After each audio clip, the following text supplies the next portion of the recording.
아기 낳고 3달 만에 임신해서 오는 일들이 비일비재하고 환자분, 산모분한테 얘기를 해줘야 돼요. 피임을 할 거냐, 셋째 날 거냐. 피임 잘하는 건 현명한 일이에요.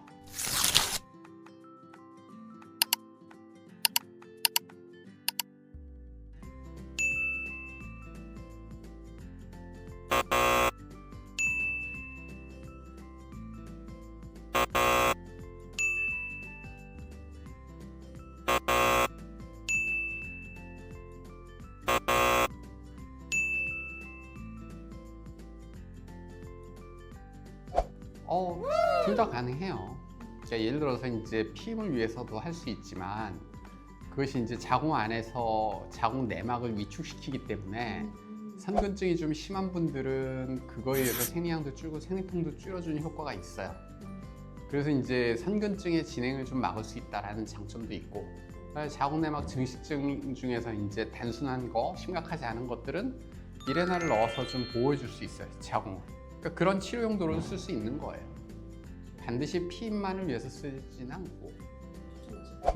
첫째는 이제 피임을 위해서. 사실 생각보다 이 아기 난 후에 사실 그 다음 임신이나 또는 피임이나 이런 거에 대해서 항상 이렇게 환자분, 산모분한테 얘기를 해줘야 돼요. 피임을 할 거냐, 셋째 날 거냐, 이런 것들을 생각하고 그거에 따라서 그런 계획을 어느 정도 염두에 두고 그다음 피임 계획을 세워야 돼요.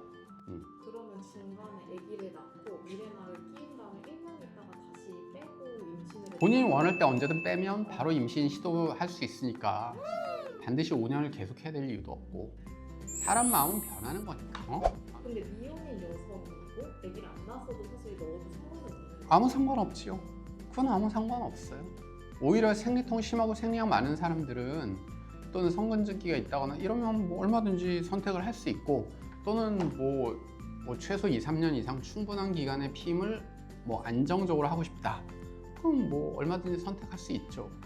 근데 이제 그 자궁 경부를 통해서 넣어야 되는데 일반적으로 자궁 경부가 잘 안 벌어지는 분들이 있어요. 그러니까 아기 안 낳은 분들이 주로 그래요.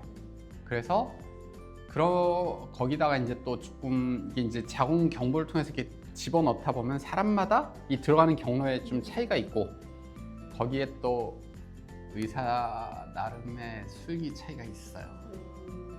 그러니까 손재주가 좋은 분들은 그 과정이 스무스하고 쉬운 거고, 조금 손재주가 좀 플러스 다시 똑같은 통증에도 굉장히 무서워하고 두려워한 분들이 있고, 또 안 그런 분도 있어요.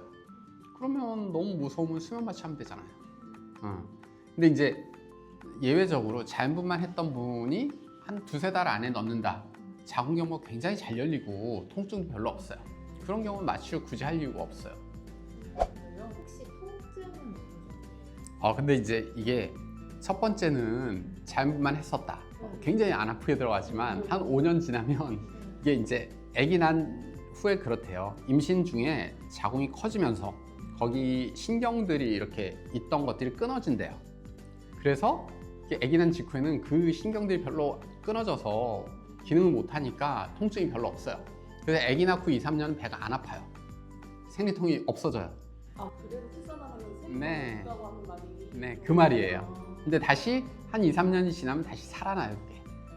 그러면 두 번째는 조금 더 통증이 있을 수는 있어요. 하지만 그것도 사람 나름이고, 또 뭐 안 아프게 잘 넣으면 그래도 자연분만 했던 사람들은 그렇게 어렵진 않아요. 네. 근데 제왕절개 했던 분들은 조금 안 열릴 수 있기 때문에.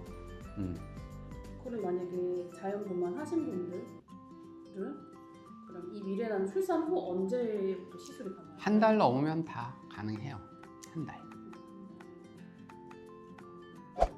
이 미래나는 그러면요 한번 삽입했을 때 그 교체 주기가 얼마나 되는지? 기본적으로 5년을 주기로 하는데, 그러니까 피임 효과로는 뭐 사실 7년, 6년, 7년까지는 어느 정도 효과는 있어요. 근데 다만 이제 선근증이 심한 사람들은 사실 이게 황체 호르몬의 양이 삽입한 지 3년이 넘어가면 약간 준대요. 그거에 의해서 생리통이 심해지고 생리량이 조금 많아질 수 있어요. 그런 분들은 좀 일찍 교체를 해볼 수도 있어요. 그 정도. 기구에 관한 그 기한이 있는 게 아니에요. 그렇죠. 근데 기본 5년을 그냥 보통 생각하지요. 네. 근데 보통 생각하기로는 미레나를 삽입하면 네. 삽입을 안 한다고 생각하잖아요. 안 한다기보다도 이제 자궁 내막을 너무 위축시키다 보면 이게 반응을 잘 안 할 수 있어요. 너무 위축되다 보면 나올 게 별로 없는 경우도 있고, 또는 너무 위축되다 보면 자궁 내막 쪽의 혈관들이 조금씩 이렇게 노출되면서 정말 소량의 피가 조금씩 왔다 갔다 할 수 있어요. 근데 그 소량의 피가 나오는 게 생리 기간에 나오는 거예요? 아니면 그냥 평소에도 나오는 생리기간에도 나올 수 있고 평소에도 나올 수 있어요. 그래서 미레나를 넣었다 그러면 뭐 그게 나오든 안 나오든 사실 별로 중요하지 않아요.